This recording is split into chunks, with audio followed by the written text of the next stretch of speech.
আপনার ফেসবুক মেসেঞ্জারের কোনো কিছুই আর কেউ স্ক্রিনশট নিতে পারবে না, শুধুমাত্র এই সেটিংসটা করুন।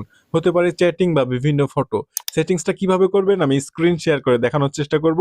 ভিডিওটি ইউটিউব থেকে দেখলে চ্যানেলটি সাবস্ক্রাইব করবেন, ফেসবুক থেকে দেখলে পেজটি ফলো করতে পারেন। আপনার ফোনের মেসেঞ্জার অ্যাপসটি প্রথমত ওপেন করবেন। এবার নিচে দেখতে পাচ্ছেন 3 ডট, এটার উপর একবার ট্যাপ করে দিবেন। এখন আপনাকে যে কাজটি করতে হবে, উপরে দেখতে পাচ্ছেন সেটিংস লেখা আছে, এটার উপর একবার ট্যাপ করবেন। এবার নিচের দিকে একটু স্ক্রল করতেই দেখতে পারবেন প্রাইভেসি অ্যান্ড সেফটি নামে যে অপশনটি, এটার উপর একবার ট্যাপ করবেন। সো এখান থেকে আপনাকে যে কাজটি করতে হবে, এখানে দেখতে পাচ্ছেন সেফ ব্রাউজিং লেখা আছে, এটার উপর একবার ট্যাপ করবেন।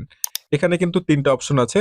আপনার মেসেঞ্জারে অ্যাডভান্স ব্রাউজিং প্রোটেকশন এই অপশনটি ইনেবল করা আছে। আপনাকে যে কাজটি করতে হবে, উপরে দেখতে পাচ্ছেন অফ লেখা, এটার উপরে ট্যাপ করবেন।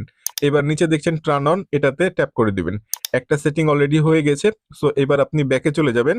এবার আপনাকে যে কাজটি করতে হবে, এখানে দেখতে পাচ্ছেন ইন টু ইন এনক্রাইব চ্যাটস, এটার উপরে ট্যাপ করে দিবেন। ওকে, এইবার এখান থেকে সিকিউরিটি অ্যালার্ট লেখা আছে, এটার উপরে ট্যাপ করবেন। সো এখান থেকে আপনাকে যে কাজটি করতে হবে, ম্যানেজ সিকিউরিটি অ্যালার্ট লেখা আছে, এটার উপরে ট্যাপ করে দিবেন। সো এখানে 2টা অপশন দেখতে পাচ্ছেন, এই 2টা অপশন শুধু অন করে দিবেন। এখন থেকে আপনার মেসেঞ্জারে অন্য কেউ আর কোনো কিছুই স্ক্রিনশট নিতে পারবে না।